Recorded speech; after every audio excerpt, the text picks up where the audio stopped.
Let me check in with Commissioner Plant for a second. Oh, there he is. Morning. Sorry about that. I had the wrong link. No worries. Good morning, all. My name is Art Blank, and this is the Commissioner's Weekly meeting for September 11th. Commissioner Plant, any preliminary matters before we start? Are you ready to approve the consent agenda? I'm ready to get going. Take that as a yes.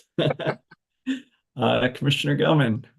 Good morning. I would vote to approve the consent agenda as well. As would I. Thank you. I think this morning, if it's all right with you guys, I'd like to start with the outages. So we take that while we're still relatively fresh. So I don't know, Ms. O'Neill, Ms. Gomez, would you be ready to go, or would you like to come back? I'm ready for discussion if that's the chairman's preference. Yeah, that'd be my preference if you're good. Good morning, commissioners. I'm Erin O'Neill, Deputy Director of Fixed Utilities. Excuse me. And I'm joined today by Paul Gomez. Not totally ready. Coughing ready. And I'm joined today by Paul Gomez, head of your commission council. We're here this morning to discuss the possibility of the commission opening an investigation into recent electrical outages on the Public Service Company of Colorado system. I'll start with some background and then provide a discussion of the commission's current rules regarding reporting around outage information, and then present some possible areas of inquiry for such an investigation. So in recent weeks and months, the commission has received a number of customer complaints, comments, phone calls, etc., regarding outages on the Public Service Company system. I'll provide a couple examples. We received reports of multiple long outages over the weekend of Saturday, August 3rd to Sunday, August 4th, primarily in Boulder and Jefferson counties, prompting multiple complaints to the commission. A comment filed by Flora Alvarez of Denver District 7 City Council on behalf of 178 businesses and residences in downtown Denver between Lincoln and Broadway states that they have, quote, been affected by 13 electrical outages in 2024 and more than 7 outages in 2023. The comment goes on to state that the frequency of the outages is way above the average of all the neighboring electrical zones and completely unbearable. It has negatively affected people's lives, sustaining medical device usage, businesses' ability to open and serve customers and generate revenue, food and medication spoilage, fire and safety alarms not working, safety concerns from streetlight outages, traffic light outages, cars not able to leave parking garages, impacting people's ability to get to work, failed air conditioning, especially for infants and the infirm, and their ability to comfortably, safely live in their homes. The comment respectfully requests that the PUC force regulatory action and let Xcel Energy take immediate action to upgrade the electrical infrastructure to ensure this dangerous situation is fixed. According to the PUC's Consumer Affairs staff, there have been approximately 250 repair complaints filed just this summer since May 1st of 2024.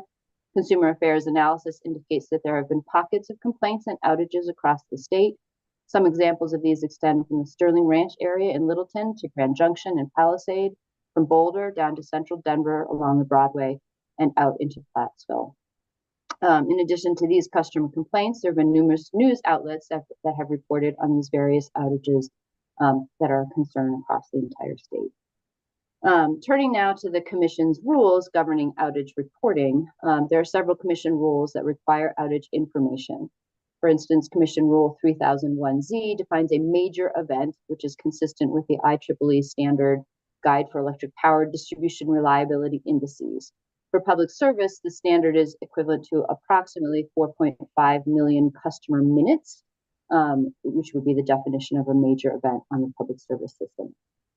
Commission Rule 3203 addresses interruption of service and directs utilities to maintain a record of service interruptions, including time, duration, and cause of interruption. That record is required to be maintained for 5 years and be open for inspection at all times by an authorized representative of the Commission. Commission Rules 3250 to 3253 address the major event reporting. So that's that 4.5 million customer minute requirement for public service, and requires the company to provide detailed information to the commission within 15 days of a major event occurring on the system. That information would include the timeline, number of customers impacted, geographic area, as well as information about utility line crews, cause of the event, and sort of the company's response to the major event. And then lastly, Commission Rule 3539, which is part of the distribution system planning rules, provides that on an annual basis, the company would provide the commission a narrative regarding the current status of the distribution grid, list of major outages impacting 10,000 customers or more, and that information would be provided for the previous 3 years. While commission rules address outages, they are primarily focused on that major event situation, do not address automatic reporting of information for multiple smaller events or longer events impacting a small number of customers. In addition, they do not currently require information regarding a utility's wildfire system operations and whether there's any overlay of those activities with the company's outages. Such information may be reported in that distribution system plan or in other proceedings such as a quality of service plan, which is in place for public service. But that information includes substantial lag between when the events occur and when the reports come into the commission. Understanding that customers rely heavily on electricity as a critical service, the Commission is taking note of the volume, frequency, and duration of these outages. We realize outages can have a negative impact both on businesses and residential customers. Staff suggests that there are a number of areas that could be investigated to better understand what is currently occurring on the public service system, what the causes of the outage are, and potential remedies or recommendations for the future. Such areas of inquiry would include providing an analysis of the overall trend of the outages for at least the last 5 years, preferably for longer if information is available. This trend would include understanding on a minimum of a monthly basis length of outages, number of customers impacted, the drivers of the outages, correlation of outages with substations that are close to full capacity, and also looking into the correlation with the age of the infrastructure on substations, understanding the geographic distribution of the outages, paying particular attention to the impact on disproportionately impacted communities. Investigation should also focus on the causes and drivers of the recent outages from this summer, looking at O&M schedules for the equipment that seems to be experiencing higher outages, heat and climate trends that may coincide with companies' wildfire system operations, and just generally operation and maintenance schedules for those pieces of equipment. Staff also recommends that the Commission consider what information is reported per rules under and what information the Commission or company, contains in their event logs and what the timing of the reporting of such information to the Commission. And then the last area of investigation would be looking at the procedures the company undergoes to restore service once there's been an interruption. So I'll pause there. I realize I kind of went through that quickly, but those are some of the major areas that staff would suggest that the investigation could look into if the Commission is interested in conducting such an investigation. So I'll stop here for questions or provide my recommendation. Yeah, I'll probably go first. Do we know if things have gotten worse, or is that something we're trying to determine? Can we look at the complaints over the last 3 or 4 years and see if the volume has increased, or we just don't know? And that's one of the things we're hoping to better understand. A great question, Commissioner or Chairman. I think that was sort of the point of that first piece of it is we don't know. I think that in terms of complaints coming into consumers affairs, we know that has definitely increased, but in terms of the actual underlying outage information, it's unclear. It's not clear if that's a result of heightened awareness about outages because of the proactive shutoffs that occurred earlier this year. It doesn't seem like it, but we don't know. And that's sort of the point of the first piece of the investigation is do some baselining and looking at the historical time periods for as long as we can get data to just understand what's happening. Is this increasing total outages, length of outages, number of customers impacted? Is this impacting certain areas more than others? And just kind of trying to do that baselining of figuring out where we are. as of today. So just focusing a second on language, there is no probable cause that something's really wrong here. It sounds like with the word investigation suggests uh, that there's necessarily a problem. It sounds like maybe that's not where we are yet. It sounds like we just have a number of questions, and our process for doing that is through an I docket, an investigatory docket. Is that a fair characterization, or do you have a sense that there's a problem here that requires um, real digging into because it's not as it should be? I think it's more of the former. This is, what the commission would be doing technically is opening an docket, which is an investigatory docket.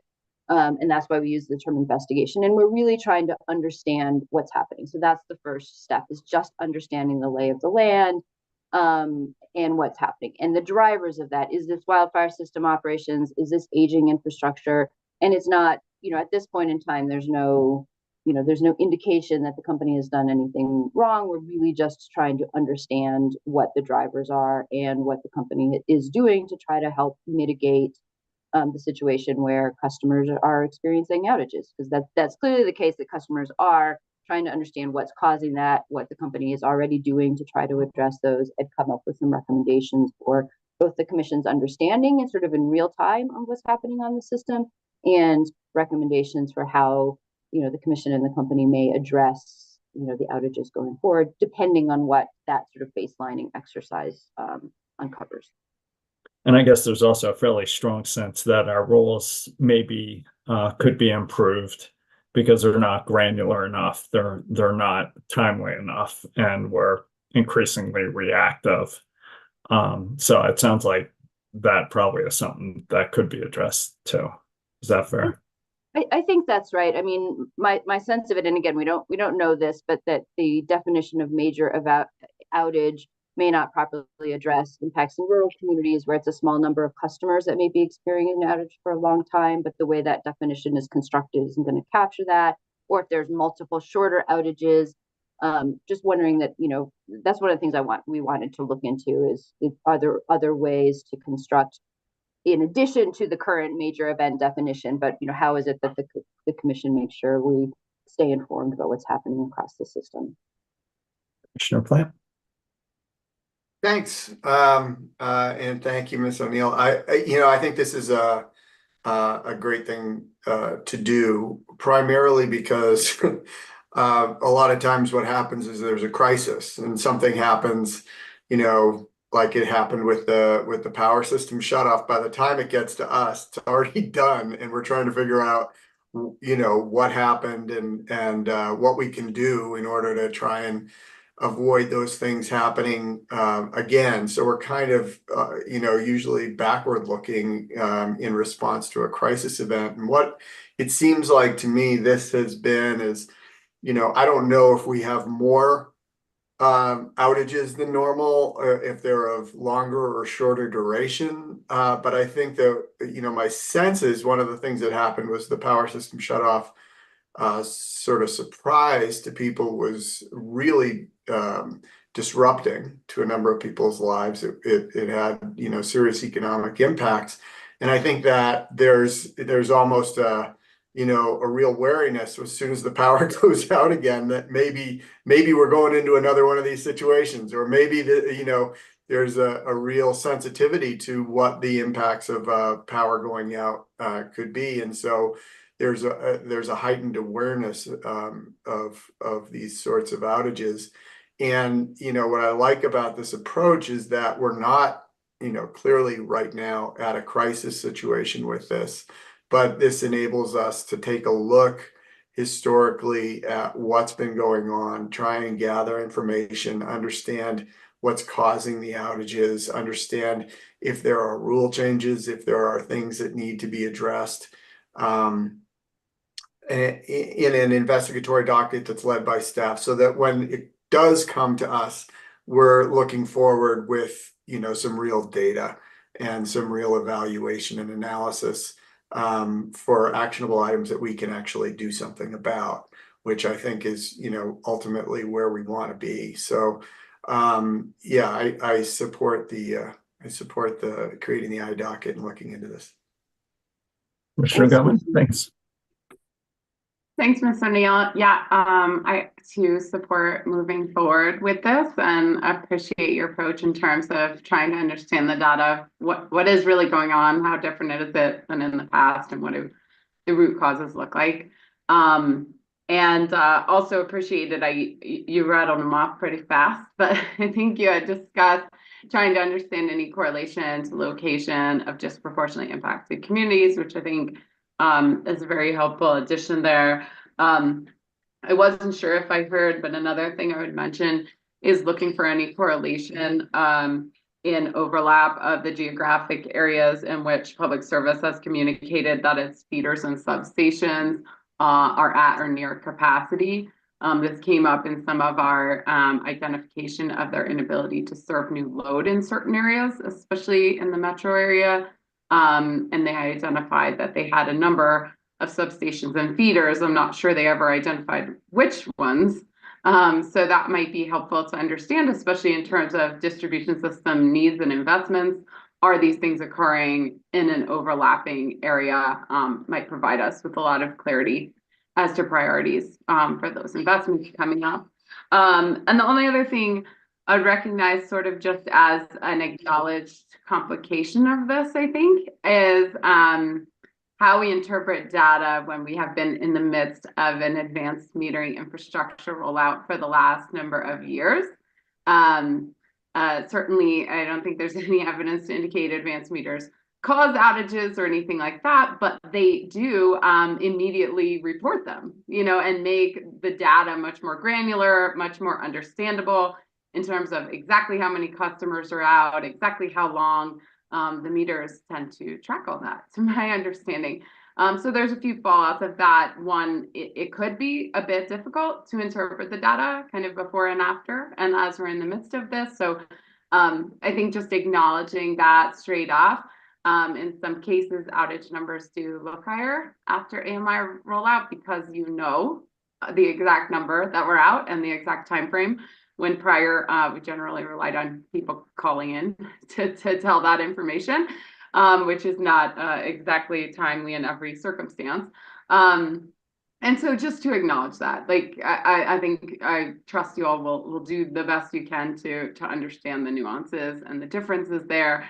And ideally get some information too with regard to restoration time.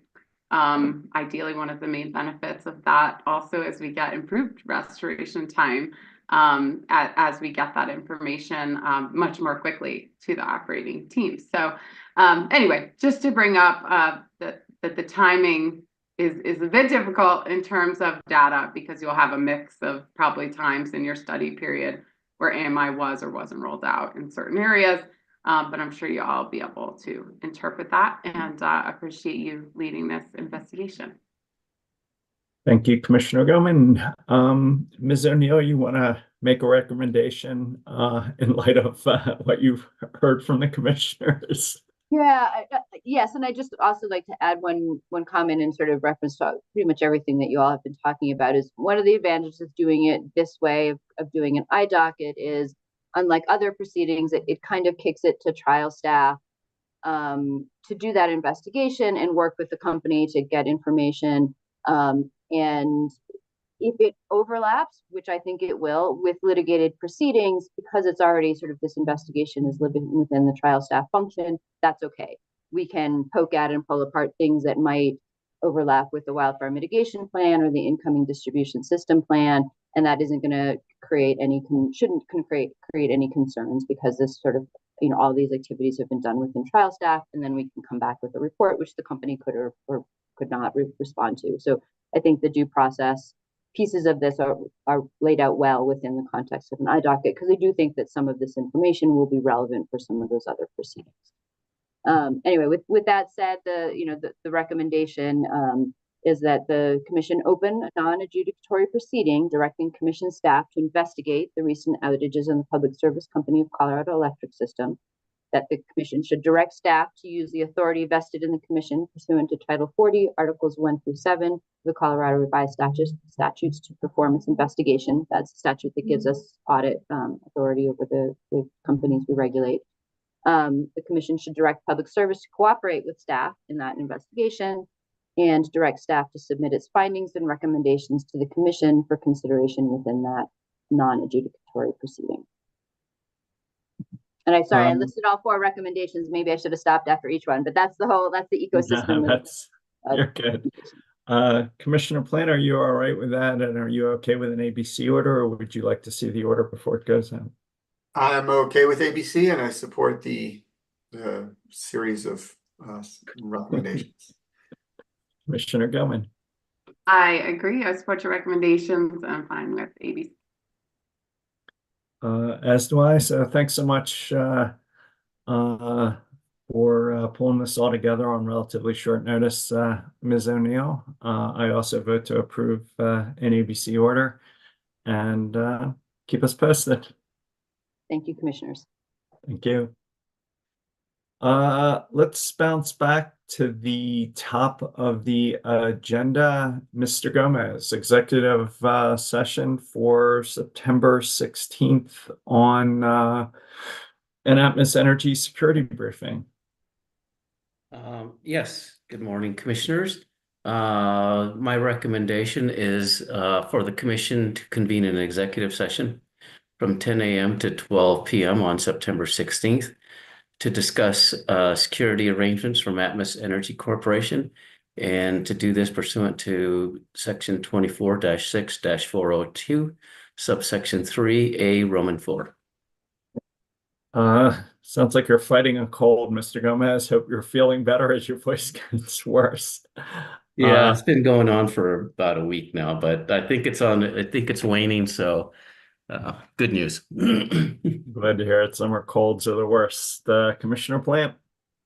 I support the recommendation. Commissioner Gilman. Also support the recommendation. As do I, and we can set that executive session by minute entry. Proceeding number 24A-0318R, the Town of Erie. Mr. Farrell, Dr. Fishaber, you're finally up, sir. Morning, Commissioners. Thank you. I'm Alan Farrell with the Rail Transit Safety Section, and I'm here today for any discussion on proceeding number 24A-0318R, which, if you're ready, I will now address. We're ready. Very good. In this proceeding, the Town of Erie submitted an application to construct a new at-grade public pathway crossing of existing track owned by RTD. The track is currently out of service, and there are no current plans to use the track in the near future. Constructing the new at-grade public pathway crossing will connect pedestrian traffic from a new and growing residential development currently being constructed east of the existing RTD tracks named Collier's Hill to existing historic downtown Erie west of the RTD tracks. The pathway crossing is proposed to be a 10-foot wide concrete trail. Passive warning devices, including crossbucks, yield signs, and exempt signs will be installed at the crossing. Erie estimates the cost of the project at $157,627 and will bear all costs associated with the work. Erie proposes to start construction on approval of the application and anticipates being complete with the work by December 31st, 2025. RTD intervened as matter of right, and RTD does not oppose or contest the application. And unless you have questions, I have a recommendation. If you could jump to your recommendation, that'd be great. Thank you. Staff recommends the Commission deem the application complete, grant the application, and require Erie to inform the Commission when the crossing is complete, and require RTD to file the newly assigned crossing number and national inventory forms for the crossing in this proceeding by December 31st, 2025. Commissioner Gilman, Commissioner Plant, sorry. I agree with the recommendation. Commissioner Gilman. Also agree. As do I, and there can be an ABC decision deeming the application complete, granting it, and having the required filings consistent with your recommendation. So thank you, sir. Thank you, Commissioner. Proceeding number 24V-0315CP. Mr. Riley, Mr. DeCenso. Good morning, Commissioners. Nate Riley and Vanessa Condra of Transportation Staff, along with Mitch DeCenso of your Commission Counsel. On July 19th, 2024, the petitioner, Pikes Peak Transport, filed a petition for a waiver of Rules 6804 and 6805, which pertain to the maximum rates for large market taxi cab services, or LMTs, as well as the filing of these maximum rates. The waiver was requested from July 17th, 2024 through July 17th, 2025 for a 1-year period. The petition was noticed on July 30th, 2024, and no interventions were filed opposing the waiver. In support of this waiver, petitioner discusses the need for a surcharge to the currently allowed LMT maximum rates, referred to by the petitioner as a rate surcharge and a cost of living surcharge. The suggested surcharge would be applied to the standard maximum rates for various LMT services, including increases to the entry rate, also known as the flag drop, and the per mile rate.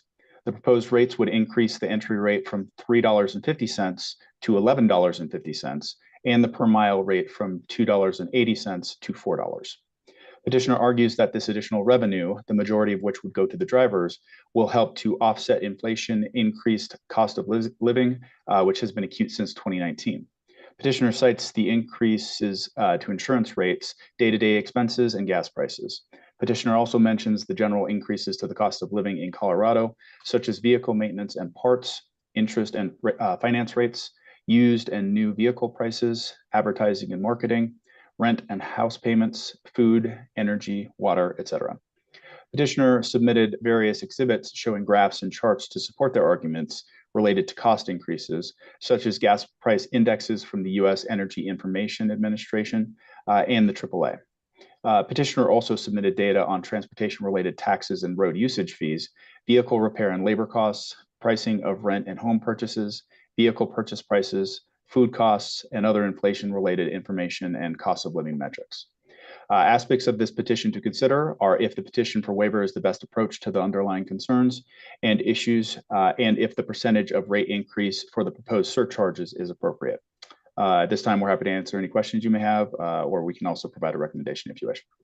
Yeah, can I just ask you a couple quick questions? When was the last time these guys had a rate increase?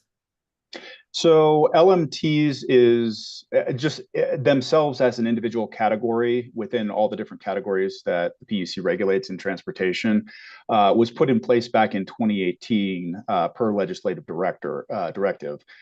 Basically, the Commission went into a rulemaking shortly thereafter where these maximum rates were established and placed in rule. They really haven't changed much since then, or at least the rules that pertain to the rates that are being petitioned to change now with this underlying petition. But we did admittedly have a rulemaking that increased other rates within the LMT category, which happened just a couple of years ago. And were those big increases or relatively modest? Well, so those particular rates were what we refer to as the flat rate zone rates. And it has to do with transportation to and from DIA to different areas in Colorado, like downtown Denver, Denver Tech Center, Boulder, those types of areas. Those rules actually already existed even prior to the LMTs becoming their own category.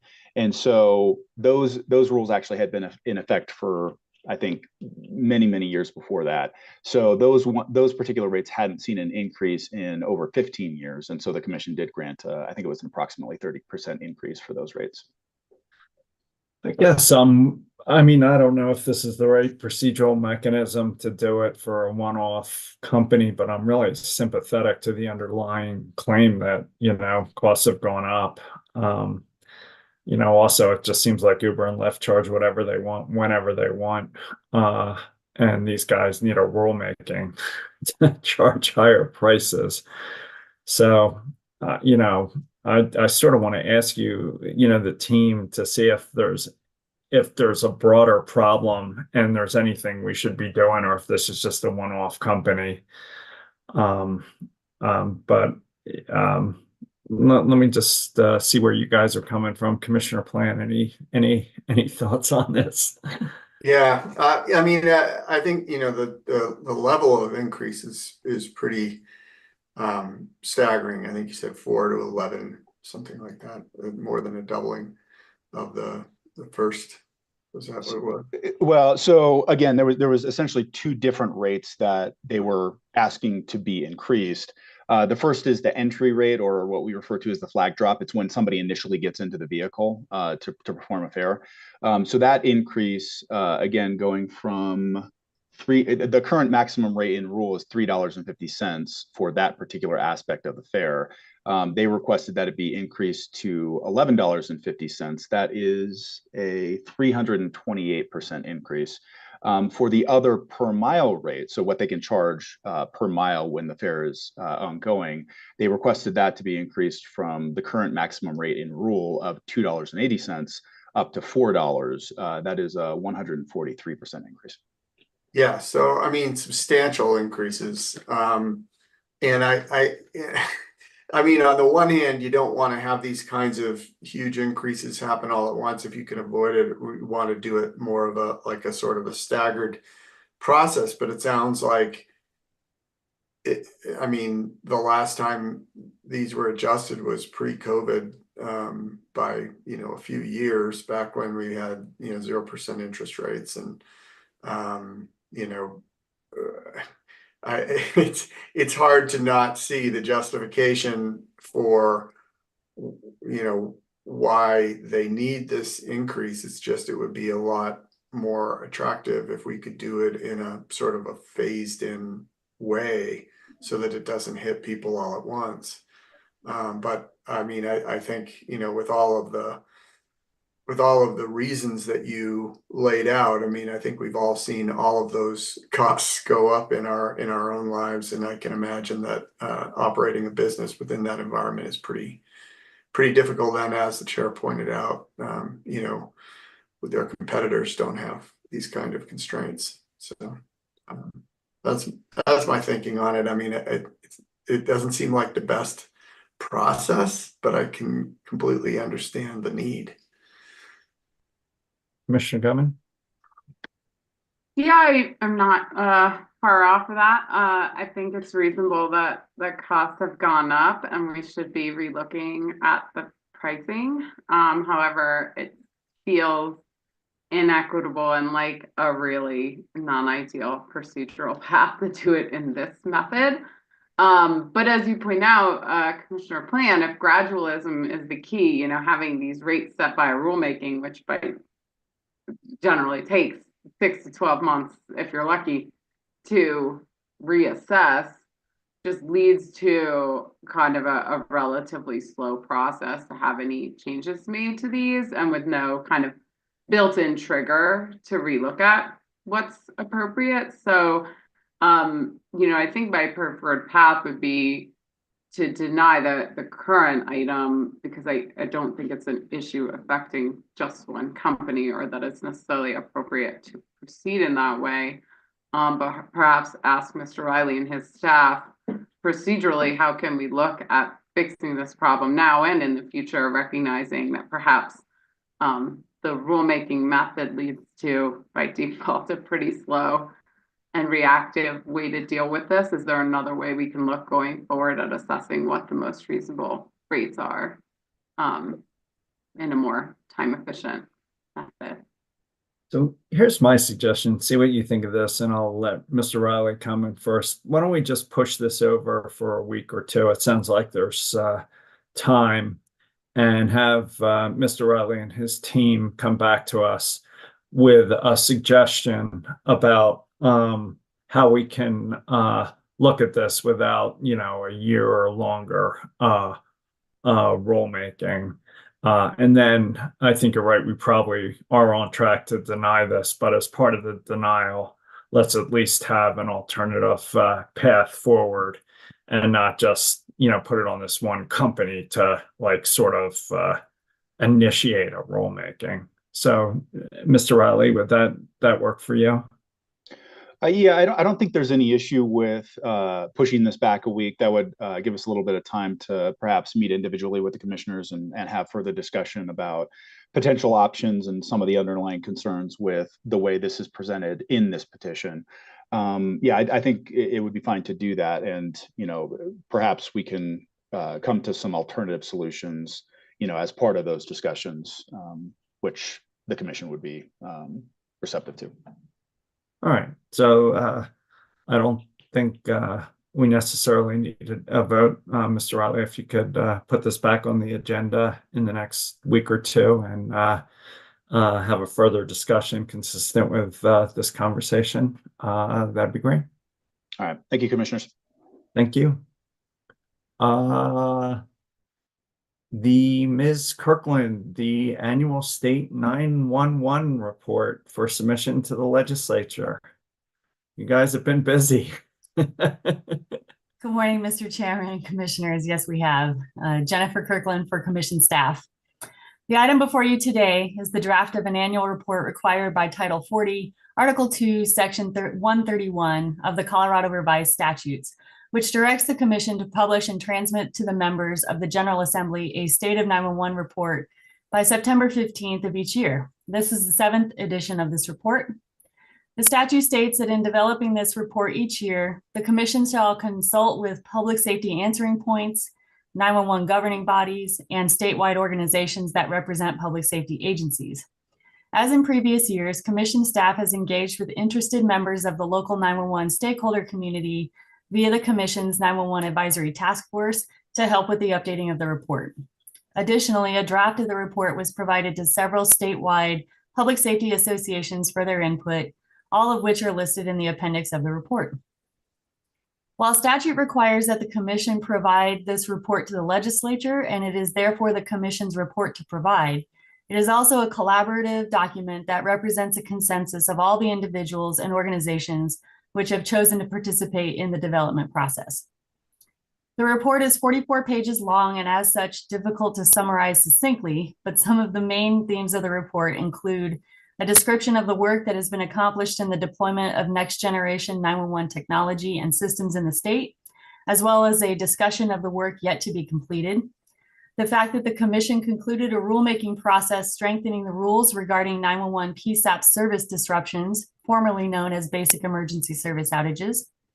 The fact that the Commission conducted a proceeding adjudicating BESP proposed improvement plan projects, which had high participation from 911 stakeholders and staff. The fact that the PUC 911 Advisory Task Force worked with legislators to pass Senate Bill 24-139, creating the 911 Services Enterprise and its statewide 911 funding mechanism. The fact that Colorado is in a small minority of states that have no minimum operational or training standards for 911 centers, and that there is a growing gap between what residents pay in local emergency telephone charges, with some local governing bodies setting rates as much as 5.5 times as much as other governing bodies. Additionally, the report makes 5 primary recommendations for the legislature. The legislature should take notice of the challenges that PSAPs and governing bodies are experiencing with the responsiveness of the basic emergency service provider. The legislature should continue to support efforts to fund non-tariff 911 expenses on a statewide level. The legislature should support 911 professionals and stakeholders in developing minimum operational and training standards for PSAPs. The legislature should consider directing other resources to provide cybersecurity support for PSAPs that do not have sufficient local support. And the legislature should consider taking action to address growing disparities between local emergency telephone charge rates statewide. Beyond these main points and recommendations, the statute requiring this report specifically directs that 7 topic areas be addressed, each of which are covered thoroughly in the report. The Commission should also be aware that there is a requirement that the Commission present this report verbally to the Senate Committee on Business, Labor, and Technology, or its successor committee, and the House of Representatives Committee on Business Affairs and Labor, or its successor committee on or before February 1st of each year. What we need today is a vote to either approve or not approve the report for release to the legislature, and I am happy to answer any questions you may have. Commissioner Plant. Yes, I appreciate all your work and team's work on putting together this report. I learned a lot from it, and I support continuing on with the report and submitting it to the legislature.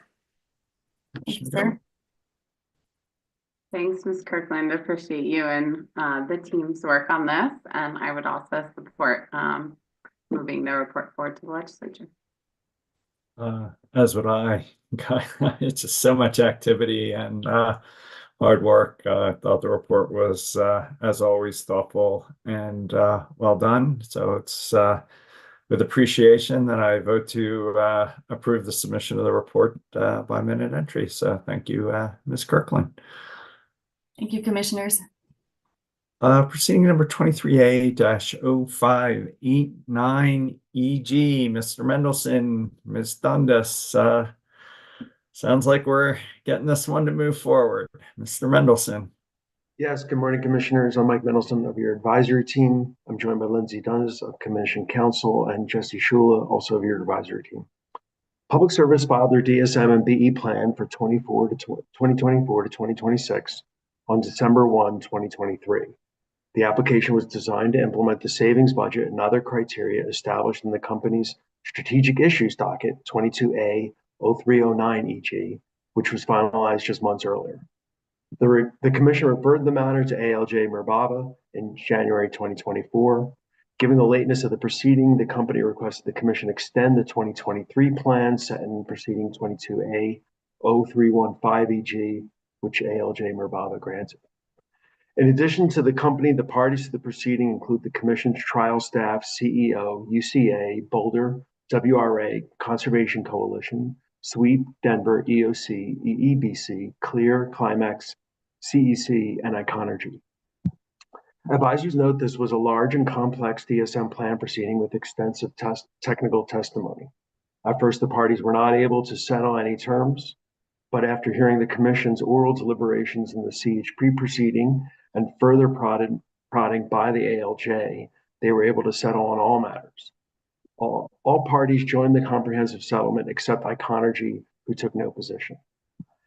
The ALJ asked a series of questions and then held a hearing on certain issues that we'll discuss below. The settlement generally adopts the company's proposed budget values, which are set at or just below the base plus flexibility levels approved by the commission in the strategic issues docket, and savings levels that approximate the SI values as well. Specifically, the settlement adopts planned budget values of $92.8 million per year on average for electric energy efficiency, and an associated savings levels of 442.5 first-year gigawatt hours, 22.1 for gas EE and associated savings levels of 863,000 first-year decatherms, and BE budget starting at $11 million in 24 and ending at $44 million in 2026. The settlement agreement includes a key phrase in paragraph 4, which says the company will strive to adhere to the commission established caps and may use the authorized flexibility if and to the extent necessary to meet and endeavor to exceed the commission established energy and capacity savings goals in a cost-effective manner.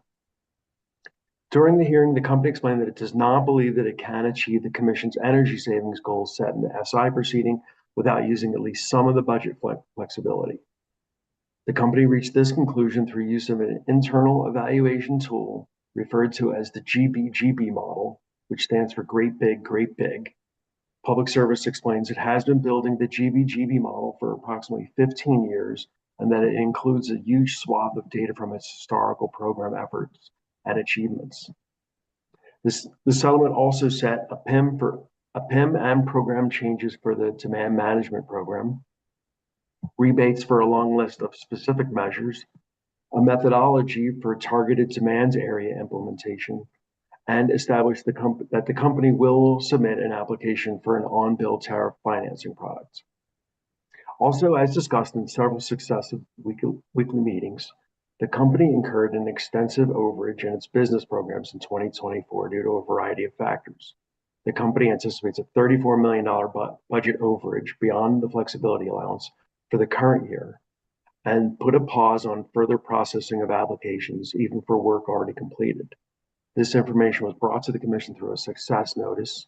The EBC and SWEEP subsequently petitioned the commission for a declaratory order and submitted a motion for an injunction to remove the company's pause in application processing. As explained at recent CWMs, the parties essentially break into two groups: Public Service, SWEEP, EEBC, WRA, and Denver, support a later filed budget motion submitted by the company, which would add $34 million to the 2024 budget to process the remaining applications expected in the year. EEBC and others reference the potential harm the pause in applications could cause the vendor community, their employees, and the retained expertise represented by those employees. These parties also mentioned that the DSM programs are highly cost-effective through several metrics and below the cost of supply side resources. Certain parties also proposed guardrails on the PIM, which Public Service responded to. Staff, CEC, Climax, and UCA oppose any extension of the 2024 budget, explaining doing so would violate the settlement in 22A 0315EG, their due process rights to evidence, and the Commission's overall commitment to cost containment. At last week's CWM, the Commission denied the company's budget motion, as well as the EEBC sweep petition for a declaratory order and motion for injunction.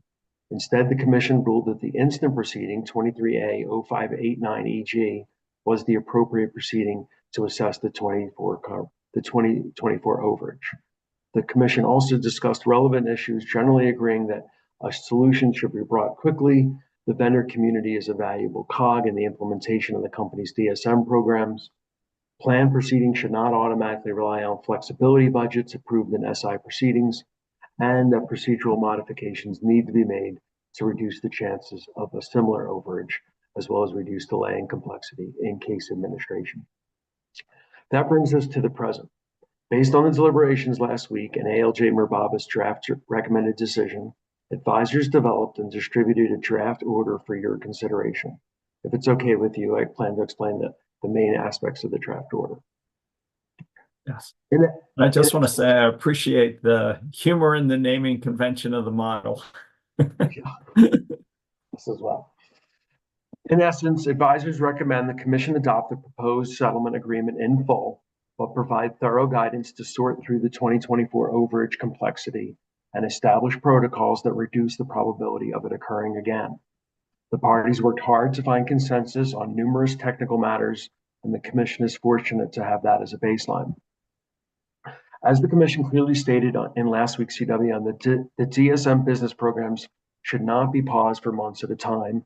Accordingly, the order requests Public Service remove the application processing pause as soon as possible in order to maintain the health of the vendor industry and the expertise and capacity they offer to market and implement the company's DSM programs. Now comes the question of where that money comes from.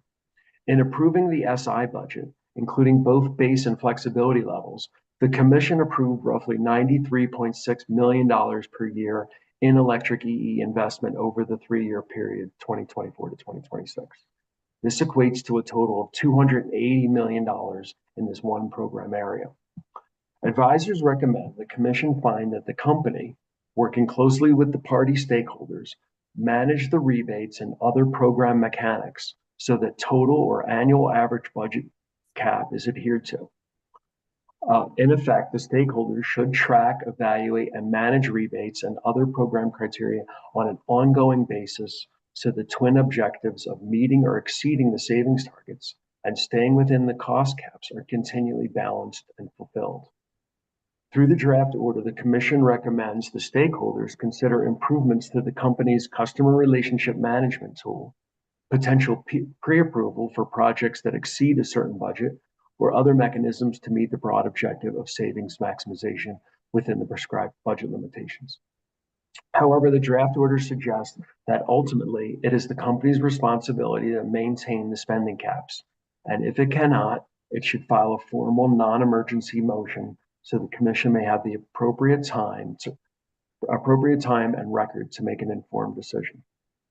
With respect to the use of the flexibility budget, advisors note that the company's DSM implementation through the first 6 months of the year, based on information provided in the success notice, cost $176 per megawatt hour achieved.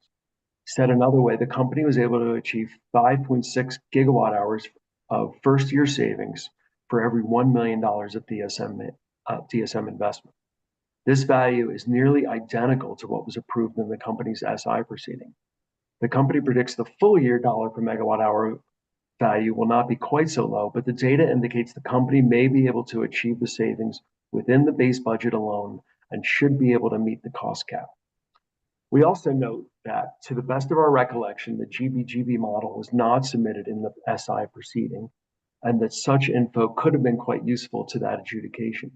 Accordingly, we suggest the Commission require that model to be submitted in the next SI proceeding with supporting testimony, and that the company should describe its savings and budget proposals and results in $1 per megawatt hour or inverse metric. With respect to potential procedural modifications, advisors note there are 3 issues with the current protocol of separate adjudication of strategic issues and plan proceedings. The first is delay. We are now 9 months into the calendar year in which the plan was supposed to oversee implementation of. The last plan proceeding had a similar result. Such delays are obviously inefficient and cause confusion, but also cause the company parties and the Commission to use additional time and employee resources to keep track of and manage. The second issue is that the company's DSM plan essentially re-adjudicated the budget and savings levels finalized by the Commission in the SI proceeding just 3.5 months earlier. Perhaps our order in the SI proceeding was not as clear as it needed to be, but there's minimal to no benefit to re-adjudicating a just finalized decision. Finally, as far as advisors understand, the company evaluated the plan proceeding using models, specifically the GBGB model, that would have been quite pertinent in the SI proceeding. The fact is that SI and plan proceedings are so interconnected that the Commission should have detailed models such as the GBGB model to not only evaluate the correct rebate levels, but to assess the relationship of rebate to program participation, savings levels, and the establishment of the budget. Accordingly, we recommend the company be directed to file its DSM plan related information, including the GBGB model, simultaneously with the SI filing. The Commission can evaluate the information holistically at that time. In deference to the setting of measure-specific rebates set in DSM plan proceedings, we recommend the Commission establish a phase 2 to this process, where final program mechanics can be sorted out in a modest additional period. This will give the parties an opportunity to settle last-minute technical matters as they were able to in the instant proceeding. With this protocol, we hopefully can reduce the delays in DSM plan implementation and have a single consistent record to establish budget and savings levels that can be adhered to. Finally comes the issue of cost recovery and PIM. Due to the overage and the recommendation that the parties manage rebates and other criteria to the financial resources provided in the SI proceeding, advisors note that there could be year-to-year fluctuations in spending. In order to reduce customer confusion and budgeting concerns, we recommend the Commission require the company to manage the overage through the company's deferred account balance. As the company indicates, there is currently no interest applied to deferred balances in the DSM-CAE.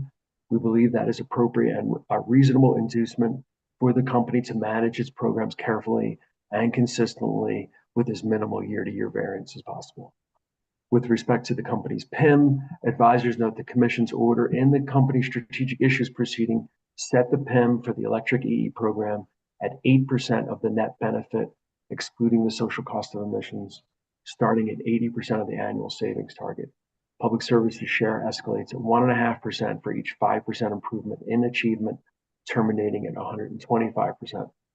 Advisors note that given the Commission's directive to maintain payments to vendors in 2024 and our recommendation to manage to the total financial resources provided, public service will likely overachieve its savings target in 24, but will have a reduced chance of meeting its savings targets in 25 and 26. Overall, we believe the PIM as currently established in the SI order appears to strike the appropriate balance, and we recommend the Commission maintain the current structure. So with that, I'll pause for Commission discussion and can answer any questions. Commissioner Plan, it seems like the advisor recommendation more or less captures our deliberation and vote from last week and suggests a way forward on a number of thorny issues in a sort of no-win scenario. So thoughts on the recommendation? Are you good with it, or would you like to see it move in a different direction? Yeah, no, I'm good with the recommendation. I think as you said, it kind of takes care of messy situation in the best way that we possibly can. I mean, one thing that I would want to emphasize is that we already do have, we have a stakeholder group that meets quarterly on DSM. We have the 60-90 day process. And, I'd really like to see those existing mechanisms used effectively to be able to track the budgets more effectively than we have in the past. I think that the proposal around the bonus, which seems to be some of the issue that happened in this current year, was a exceedingly generous bonus program, sort of overstimulated the market, let's say. And the inability or the perceived inability to take proactive action on that overstimulation sort of led to this issue that we're into right now. So I think that the draft decision addresses that well as well. In terms of the great big model, I am really interested in what this model is tracking, and as we're looking at getting information in the next proceeding from it, I think it could be very elucidating to be able to see if there is a change in trends of adoption upon the release of the IRA incentives that are going to be released hopefully the end of this year, maybe beginning of next year, from the State Energy Office. Because I mean, that's one of the areas where we've had a real question around what is the overall impact on the marketplace of these incentives as they haven't been released yet. And so it would be good, I think, in the next filing, in addition to getting the GBGB data as was recommended, is to include in, as we get that data, how these various different incentive programs that are coming into the marketplace are impacting the market in any way. But overall, yeah, I think the settlement was good. Looking forward to the on-bill financing proceeding that'll be coming up shortly, and I would support the draft. Commissioner Gilman, assuming advisors and Mr. Mendelson revise the order to capture Commissioner Plant's 2 points about trying to use the existing stakeholder process as best we can, and where you at? Anywhere you want to go? Yeah, I think to the second point, Commissioner Plant, with regard to kind of understanding, as I think you put it, understanding the impacts of IRA and other funding that comes into the marketplace in terms of uptake, market penetration, things like that. I guess, is that best expressed in just kind of trending of different rebates that are available? I'm trying to think like it might help to be precise in terms of what we think we'll get. That to me seems like the closest I would guess they could track is like trend each programmatic or incentive to see what happens, and certainly I think it will be traceable at what point in time in that trend these things hit the marketplace. So do you think that's kind of a reasonable way to fulfill your interest in that information, or should we be asking for something different? No, I think that's right. I mean, my sense of the GBGB model, which, to be honest, I didn't know about until now, but my sense is that it's a longitudinal look. And I think that what was expressed is that there's 15 years of data that's in there, and it's a longitudinal analysis of these various different rebates and these various different programs and the impact they have on the marketplace. I would assume at different rebate levels and consumer uptake. So it seems like that gives us a a fairly good perspective on when various different incentives come in from different parts, you know, of the sort of ecosystem, whether it's the federal incentives or the federal incentives that are, you know, through the tax code, or the ones that are coming through the energy office, or whatever it might be, how that impacts the marketplace, I think would be really important and helpful information. Okay. No, I'm supportive of that. I think that's fine. You know, the one thing, kind of the thing that struck me through all this is really this is overactivity in one, or unexpected activity in one particular industry or sector. That has really caused all of this. And, you know, we'd asked in, I don't want to overcomplicate things, but in the 315 proceeding, for any additional information the company might have on kind of that industry and where it's going and why are we so off the mark and what we expected. So just a recommendation moving forward. It sure seems great to get more insights into the market potential and what's going on there. I'd hate to see this as a problem that just persists and we continue to not see coming. So it would just be helpful to understand, was there a glut of projects waiting for this bonus rebate and we've moved through a lot of them, or is there still a ton of market potential there that might continue to put pressure on budgets for certain types of these rebates? It's something I'm not sure of and I don't think has been really answered, but seems to me in such a overactivity in one particular market segment, it just begs the question, like, what's left? Do we have it right moving forward? But otherwise, Mr. Mendelson, I think you've laid out a rational path forward. And ideally, as we get to that 2026 adjudication, we'll have an opportunity to evaluate all the information, avoid relitigation of some of these issues that, as you pointed out, were just decided, which is just inefficient, and then allow us to, ideally within, you know, a timely manner in a phase 2 there, circle back to solidify some of the details that currently go on in a plan filing. So easy to say now, it's going to be a big proceeding. It's going to be a lot. But it, to me, certainly feels like the most rational approach going forward, given the things that we've seen.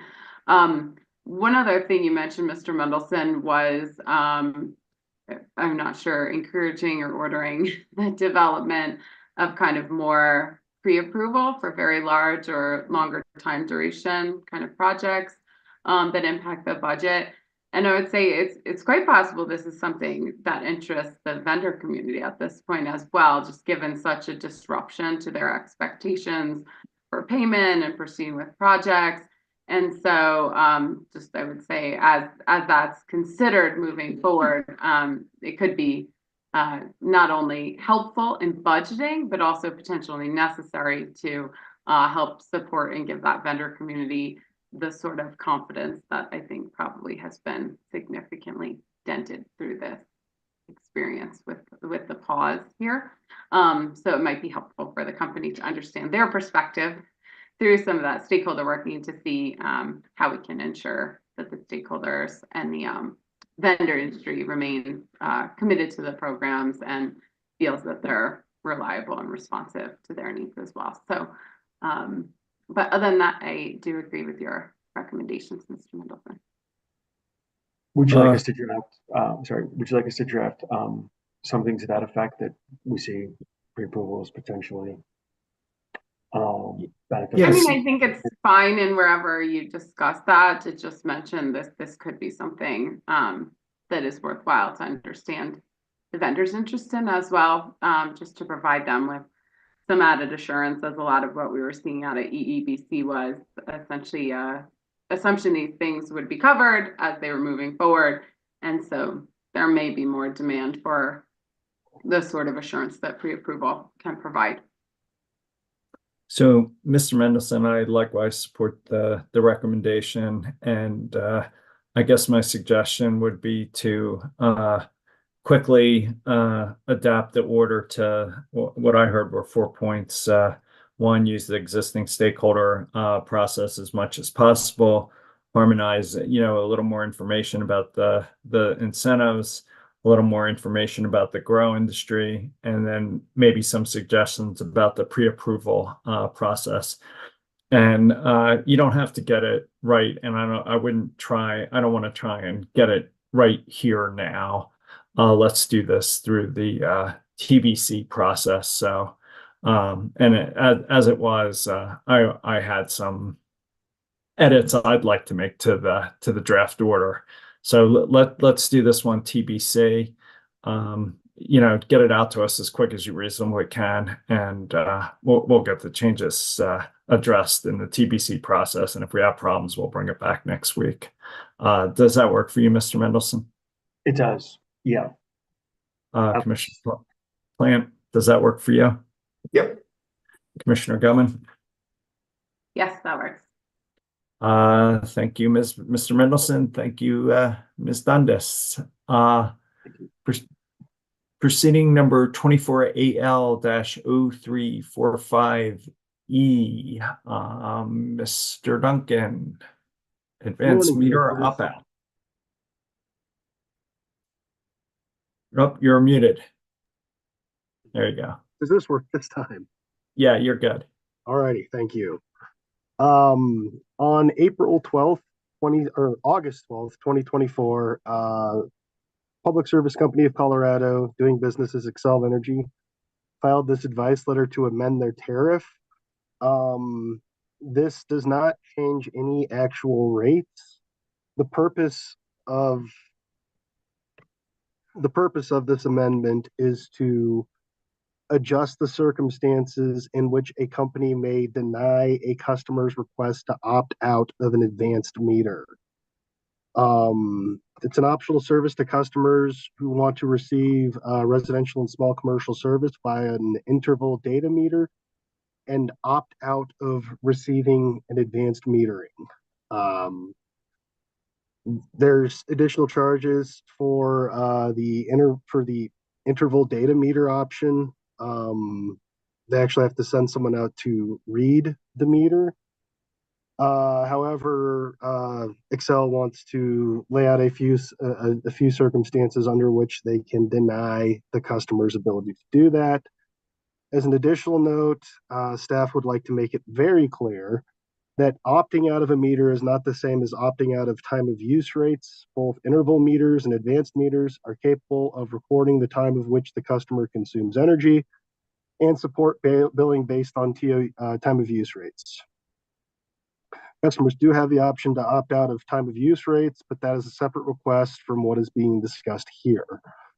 The circumstances in which Xcel wishes to deny a customer's request to opt out of advanced metering is in which a safety hazard exists for the customer, the general public, or the company's personnel or facilities present. The customer does not allow the company to access the company's equipment, or if the customer has a history of meter tampering. Meter reading is not always the safest activity. Unfortunately, there have been incidents of violence against meter readers, and public service would like to be able to deny customers that have a history of that, or customers that have a history of meter tampering, which is a felony, or customers that do not allow the company to access the meter for whatever reason. Are there any questions, or would you like me to get to my recommendation? If you can make your recommendation, that'd be great. Staff has reviewed the information provided by the company, and staff recommends that that you allow the advice letter to become effective by rule of law. Commissioner Plant? I agree with the recommendation. Commissioner Gellman? I also agree. As do I. Thank you, Mr. Duncan. Thank you. I skipped 24AL-0275E. Ms. Dundas, Ms. Freeman, just trying to keep you guys on your toes. COSA, Black Hills rate case motion. Commissioner Blank, I'm Ellie Friedman of your advisory staff, and with me is Lindsay Dundas, Commission Counsel. So First, I'll address the motion filed by COSA-SIA in this proceeding. And as background, in Black Hill's direct testimony supporting its request in this proceeding for an additional $37 million, the company estimates that some 10% of its revenue requirement deficiency results from lost fixed cost recovery from the current net metering rate structure framework. The company says it's not asking the commission to take any action on net metering in this proceeding, but provides its information as part of customer education so that customers can understand the causes of its revenue deficiency. On August 16th, the Colorado Solar and Storage Association and Solar Energy Industries Association, COSA-SIA, filed a motion to strike or dismiss portions of Black Hill's testimony addressing net metering, which they refer to as the net metering materials. COSA-SIA contends these materials are not relevant in this proceeding, and the issue is nothing more than a distraction in a very large proceeding. COSA-SIA argue that the net metering materials fail the Colorado rules of evidence, which require the evidence be legally material to an issue in the case, make the existence of a consequential fact more or less likely, and not be unfairly prejudicial.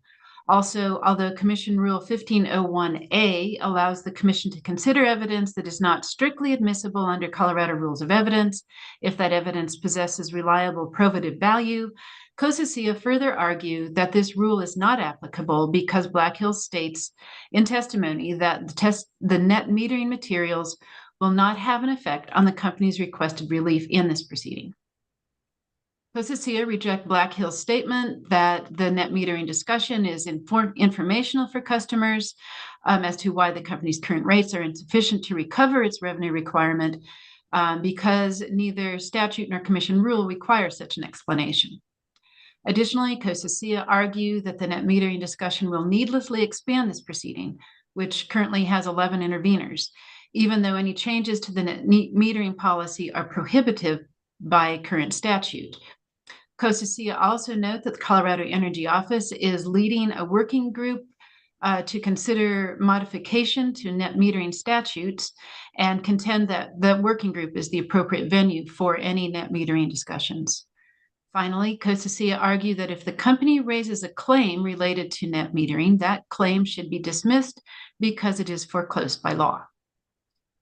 On August 30th, Black Hills filed a response to COSA-SIA's motion, arguing that because this proceeding will review the company's revenue requirement, evidence that explains the cause of the 10% of the revenue deficiency is relevant, as is evidence of subsidization of net metered customers by low income and disproportionately impacted customers. Black Hills also argues that although the Commission cannot change net metering statutes, it can address the issue of the subsidization of net metered customers through changes in the company's rate structure by eliminating tiered rates and allowing optional time of use rates, as the company has requested. Additionally, Black Hills cites SB 21-272, which requires the Commission to consider how best to provide equity, minimize impacts, and prioritize benefits to disproportionately impacted communities and address historical inequalities when the Commission reviews filings before it. The company contends that the Commission should consider cost shifting that adversely affects disproportionately impacted and low-income customers in adjudicated proceedings where evidence can be sufficiently weighed. The company refutes COSA-SIA's statement that nothing will change based on the net metering materials, contending the Commission could make findings affirming Black Hills' analysis and conclusions, recognize the effect of cost shifts to low-income and non-net metered customers, or open a miscellaneous proceeding to explore net metering effects on cost causation, cost shifting, and equity. Black Hills notes that COSA-SIA cites two rules of evidence that apply to adjudicatory court proceedings, and that the applicable reference here is Rule 1501A.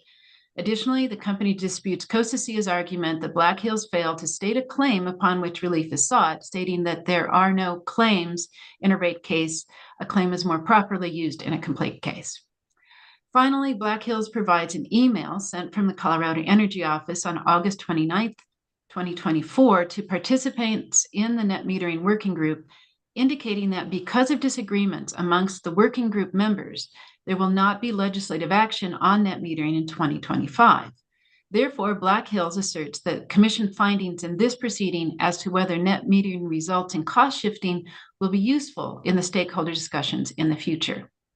Black Hills acknowledges that some of the testimony, specifically that regarding the buy-all sell-off tariff it proposes, relates to a possible public policy solution and could be addressed outside this proceeding. If the commission wishes to strike testimony related to that, the company states it would not object.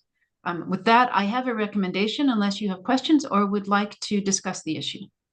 No, I think we'd like to hear your, at least I'd like to hear your recommendation. Advisors recommend the commission deny COSACIA's motion. The commission can evaluate relevant evidence and assign it the appropriate weight. The testimony in question will not affect the clarity of the record or the efficiency of the hearing.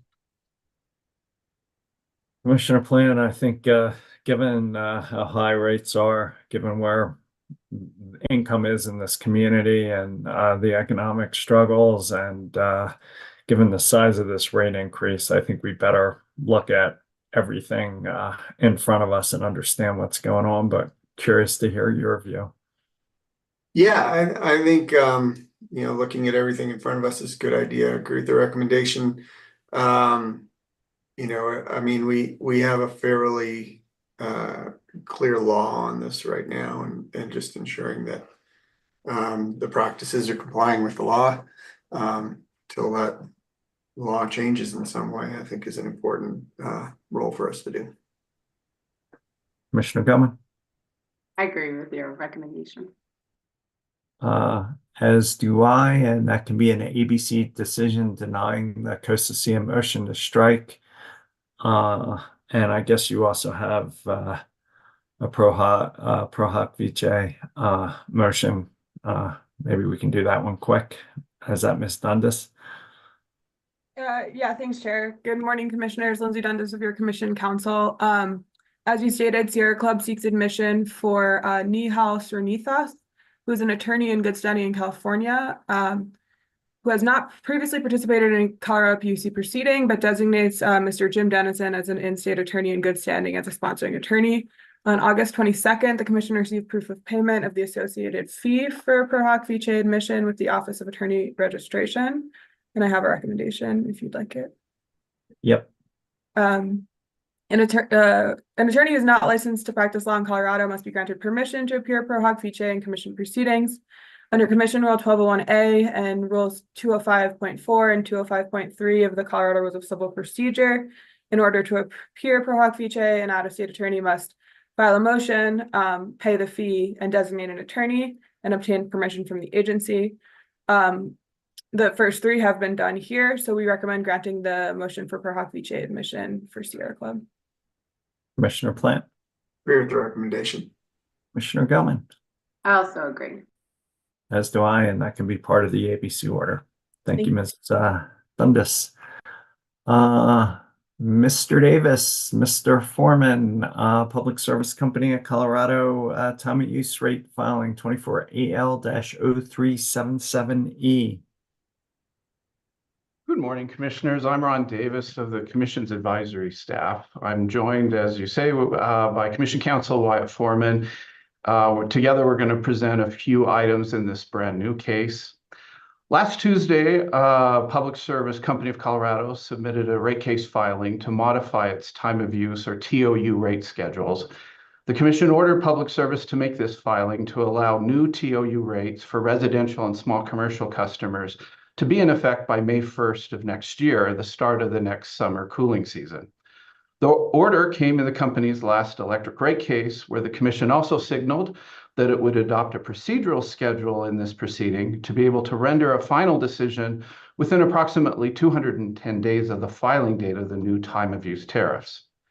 In the advice letter, Public Service states that it's revising existing time of use periods for certain rate schedules and adding time of use periods to other rate schedules, consistent with the Commission's directives from that last rate case.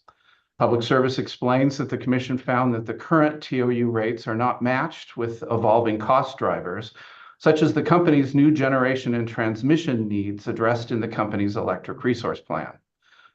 Notably, Public Service seeks to modify the on-peak period, going from 3 to 7 p.m. year-round, to 3 to 9 p.m. in the summer, which is June through September, and 5 to 9 p.m. in the winter, which is all other months. It also seeks to eliminate the shoulder periods and reduce the price ratios for peak to off-peak periods for residential customers. And that's the difference between the peak rates and the off-peak rates expressed as a multiple. Other changes to the time of use rates are proposed for electric vehicles, and there are various other proposed changes related to other time differentiated rates for non-residential customers.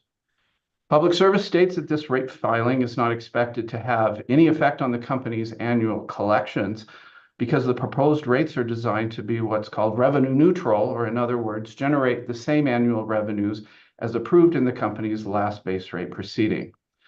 Public Service notes, however, that the filing will impose different bill impacts on different types of customers depending on their electric usage.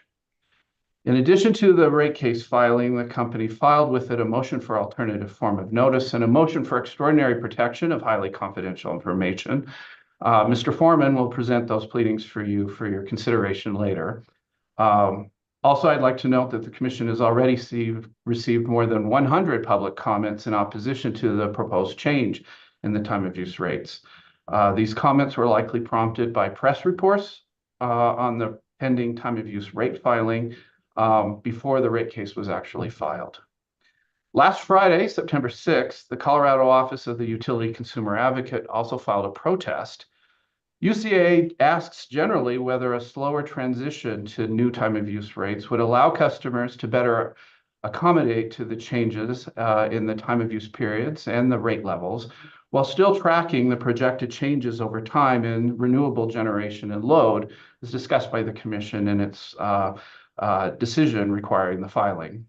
UCA also inquires whether the proposed summer on-peak period from 3 to 9 is too long, whether it will negatively impact when a customer needs to use electricity, and will thus result in more customers opting out and potentially negatively impacting the purpose of having a default time of use rate structure. UCA also raises a concern about the potential impacts of the proposed modifications to the rates on income qualified customers and on disproportionately impacted communities.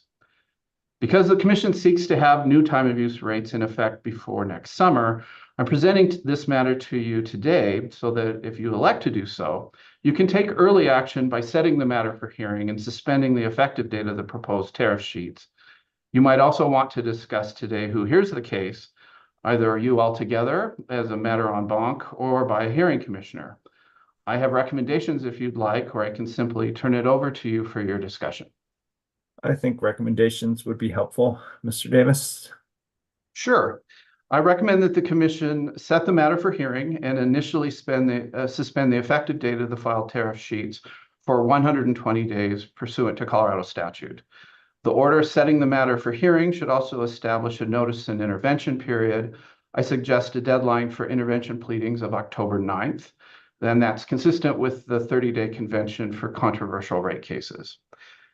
In preparing materials for you for today's discussion, I provided some illustrative procedural schedules that would be designed to meet a May 1st target date for new time of use rates.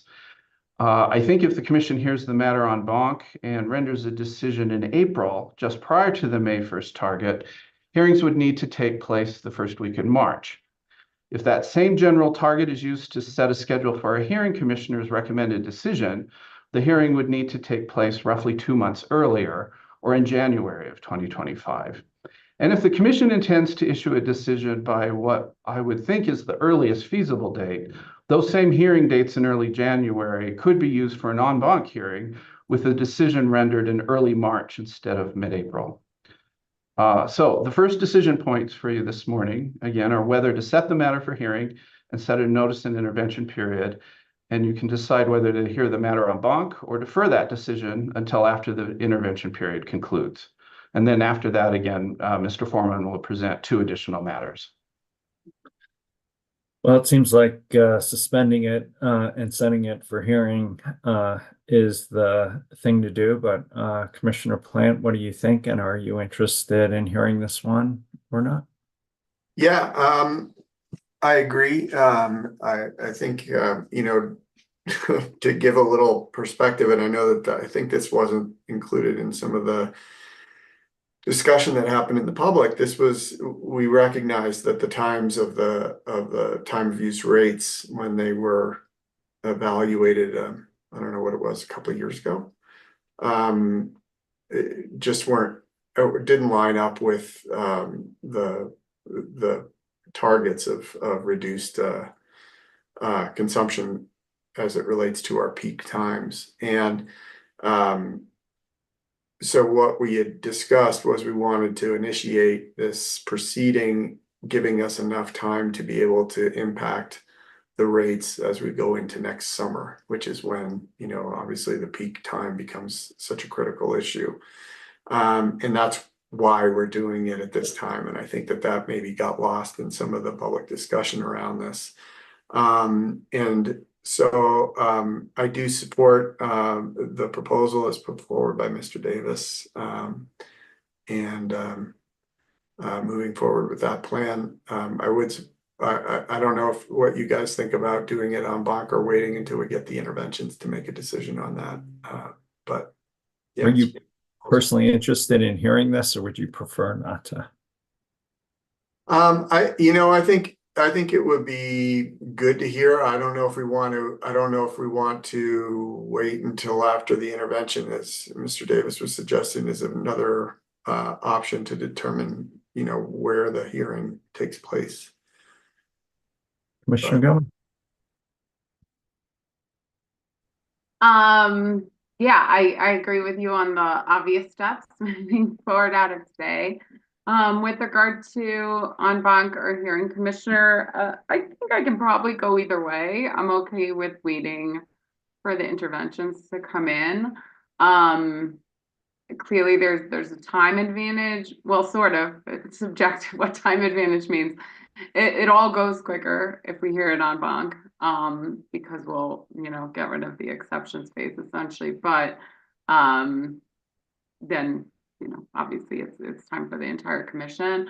But I think it's a critical issue for us to hear. And at the end of the day, the objective here is to properly assign costs for costs incurred on the system. And electricity does not cost the same at every time of day. And so our real objective here is to get it right, to ensure that we're sending the right price signals to those customers. So yeah, I don't have a strong inclination one way or another, Chairman. If we want to bring that discussion back as far as how to hear it, I think I'm amenable to either approach moving forward. All right, Mr. Davis. So let's not decide on the en banc and versus hearing commissioner until we receive the interventions, and we'll take it from there. Does that work for you? Yes, and is the intervention period that I proposed also okay? Yeah, I think your recommendation is adopted. Commissioner Plant, is that correct? Yes. Commissioner Gilman? Yes, and just for question, Mr. Davis, when would it be back for that decision on en banc? I'd be back with that in early October. Okay. So yeah, probably no one needs to decide right now, but I think in probably part of the understanding on is it en banc or hearing commissioner, is anyone interested or volunteering to be hearing commissioner might be part of Yeah, I mean, I'd do it. My preference is to do it en banc, given the concerns UCA is raising. But if the press of business and people's schedules require it other way, I'd do it. But again, I prefer it be en banc. So. Okay, that's helpful context. Thank you. The procedural issues, is that Mr. Foreman? Good morning, Commissioners. Wyatt Foreman of your Commission Council. For your decision, I will be presenting a motion for alternative form of notice, or AFON, and a motion for extraordinary protection for highly confidential information, or MEP, both filed by Public Service Company of Colorado, concurrently with Public Service's time of use advice letter on September 3rd, 2024. Council suggests that the Commission address the merits of the AFON today but not the merits of the MEP, and instead only set a response deadline to the MEP at this time. I'll first present the AFON before presenting the MEP. In its motion, Public Service states that because it anticipated the Commission to set the matter for hearing and suspend the effective date of the tariffs, it seeks authority under 40-3-104(1) subsection C, Roman numeral IE, to provide alternative forms of notice of its advice letter filing. Public Service states that in addition to posting the legal notice on its website and keeping the file open for public inspection, it is seeking Commission approval to use the following alternative forms of notice: publishing a legal notice in the Denver Post for 2 consecutive weeks, posting a public version of the advice letter filing in its entirety on the company's website, providing a bill onsert to Public Service's retail electric customers with all mailed and e-billed customer bills during a regular billing cycle over the course of approximately 5 weeks, commencing approximately 2 weeks after the filing, and providing electronic notification of the time of use advice letter filing to parties included within the Certificate of Service of proceeding number 23AL0243E. Public Service maintains good cause exists for the Commission to approve the proposed alternative forms of notice because the proposed notice is more cost-effective than the procedures prescribed by statute, is in addition to notice that will be provided by bill onserts, and will provide the required information to the company's affected customers, as well as the general public and stakeholders, and will be sufficient to alert affected and interested parties to the changes the Commission or the company is proposing. I can pause here for a discussion or proceed to a recommendation. If you could give us your recommendation, that'd be great. Council recommends the Commission grant the motion pursuant to Rule 1207B. A utility may request to provide alternative forms of notice of a tariff change. Council believes the alternative forms of notice proposed by the company will provide sufficient notice in an efficient manner, and therefore believes good cause exists to approve the proposed alternative notice. I'll pause here for a vote before addressing the response time to the MEP. Commissioner Plant. I agree with the recommendation. Commissioner Gilman. I also agree. As do I. Turning to the MEP, pursuant to Rule 1101B and Rule 1400, the company seeks extraordinary protection for 2 general categories of information it claims are highly confidential customer information and highly confidential generation information. Because the Commission had not yet established a notice and intervention period at the time the motion was filed, keeping the typical 14-day response time for the motion is unlikely to give potential interveners adequate time to respond. Council and advisors therefore believe the Commission should establish a response time that runs concurrently with the notice and intervention period established today in order to give the potential interveners adequate time to respond to the motion. Council therefore recommends the Commission establish a response deadline of October 9th, 2024, which is also the deadline established for intervention pleadings. I'll pause here for a discussion or a vote. Commissioner Plant. I agree with the recommendation. Commissioner Gilman. I also agree. As do I, and I think that can all be done through an ABC order. Does that work for you? That works. Thank you. Proceeding number 24A-0327E. Mr. Davis, ECA and PCCAs for public service. Right. Turning to this next item, on August 1st, Public Service filed its annual prudency review for costs recovered through its electric commodity adjustment, or ECA, and purchase capacity cost adjustment, or PCCA. This case is hence the 2023 ECA and PCCA prudency review. Public Service seeks approval of the fuel, purchased energy, purchased wheeling, and other expenses reflected in the ECA, the purchase capacity expenses reflected in the PCCA, and its calculation of the 2023 off-system short-term sales margins. To put the magnitude of the costs under review into context, according to the cost of service study in the company's last rate case, the company collects about $3.8 billion from Colorado retail electric customers. About $2.2 billion of that is collected through base rates, and the other $1.6 billion is labeled as cost of sales, and the bulk of those costs are recovered through the ECA and the PCCA. Most of those costs of sales are actually recovered through the ECA, as purchased energy costs are nearly $1 billion annually. And as shown in the rate trend report in the company's last PCCA filing, The annual revenues collected in 2023 were approximately $74 million, and the PCCA right now in 2024 is collecting about $117 million. During 2023, Public Service began taking service under modified purchase power agreements for the Thunderwolf and Neptune solar plus storage projects, as well as under amendments and extensions to the purchase power agreements for the Ridgecrest Wind, Arapahoe, Brush 2, and Brush 4 facilities.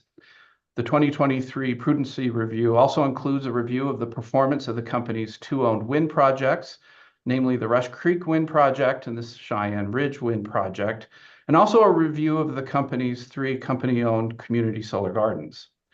Public Service explains in testimony that planned and unplanned outages encountered in 2023 were, quote, typical challenges the utility must navigate each year. The company specifically addresses in testimony the outages at Unit 4 at the Cherokee Station, as well as the outages at Brush 1 to 3 and at Brush 4. Public Service states that the Cherokee 4 outage was due to operational challenges primarily related to water treatment.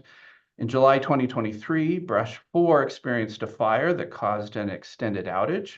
The company reports that that unit was returned to service earlier in 2024 and is operating now, but within certain parameters.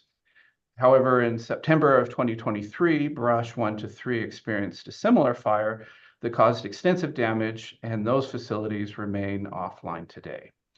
The company states that the must-run designations in 2023 were due to planned project construction, planned and unplanned transmission outages, and periods of high renewable generation output.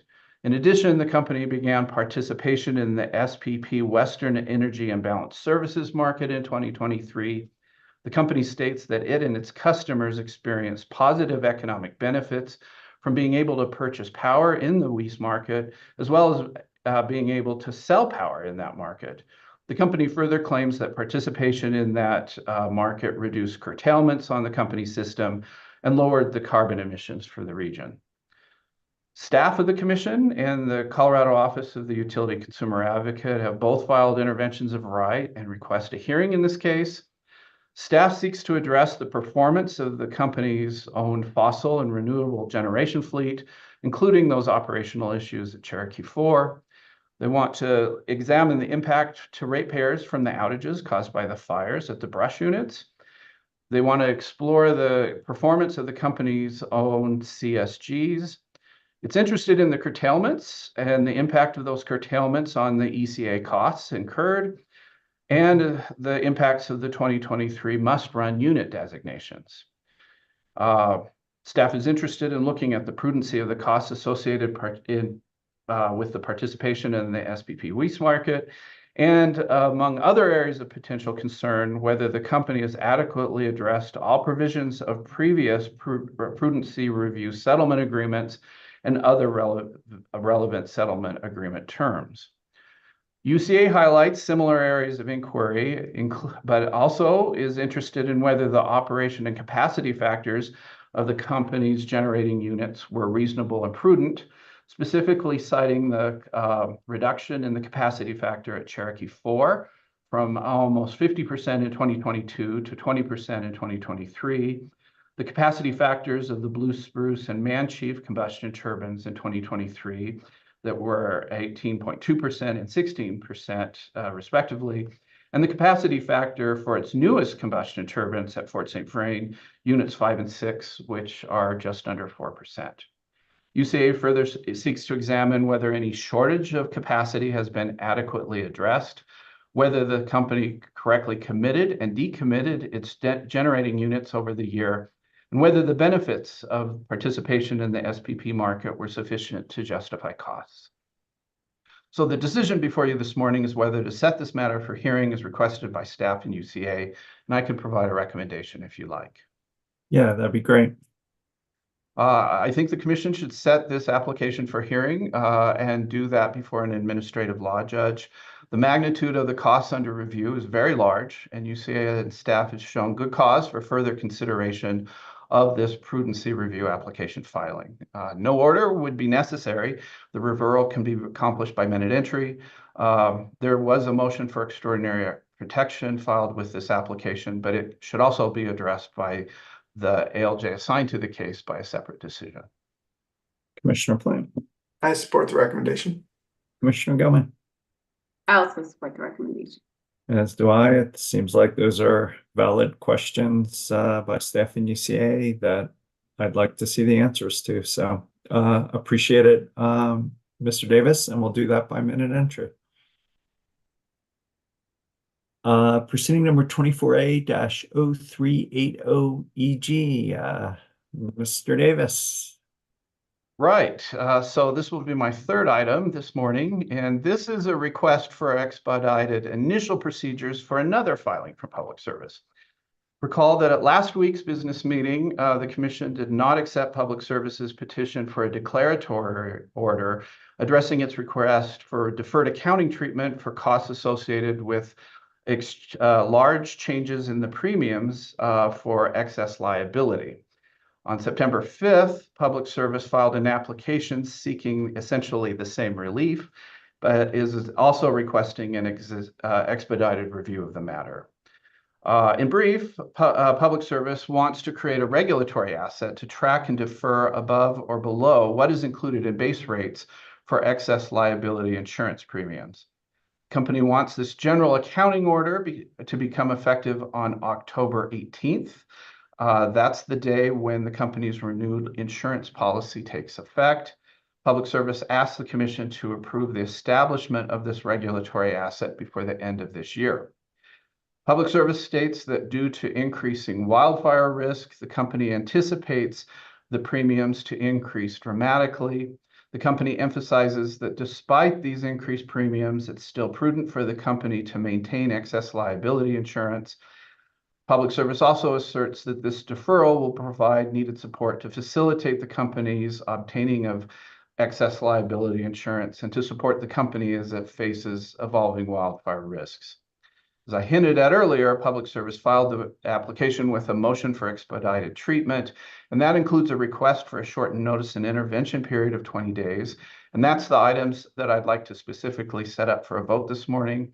Public Service argues that the shortened notice and intervention period is appropriate because the scope of this requested relief is very narrow, and the prudence of the deferred costs will be decided not here in this case, but in a future rate proceeding.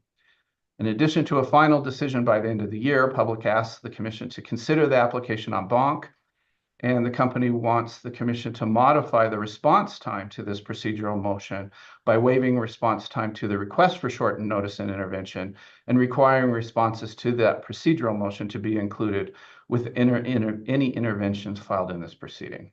So again, I could provide you with some recommendations here if you'd like.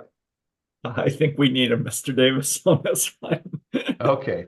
I recommend that the Commission waive response time to the request for a shortened notice and intervention period and find good cause to establish a shortened notice and intervention period as supported by the company. I suggest an intervention deadline of September 27th, which should also be the deadline for responses to the company's other procedural requests in its procedural motion. The Commission can take up interventions and other procedures for the case at a CWM then in early October. Commissioner Plant? I agree with the recommendation. Commissioner Gilman? I also agree. As do I, and that can be an ABC order. Thank you, Mr. Davis. Thank you. I think that's our agenda. Any final thoughts, comments, Commissioner Plant? Nope. I'll see you guys all in a couple hours. Yeah, one. Commissioner Gilman? Just a quick public service announcement. It's my understanding that this week is Digital Connectivity and Lifeline Awareness Week. So just a quick pitch that the Lifeline program can provide income qualified customers with discounted access to broadband telephone service, and more information can be found at lifelinesupport.org. Thank you, Commissioner Gilman. You may want to do that at the beginning instead of the end. I don't know who's still with us. I think everyone's stuck with us. All right. With that, we're adjourned. See you guys at 1.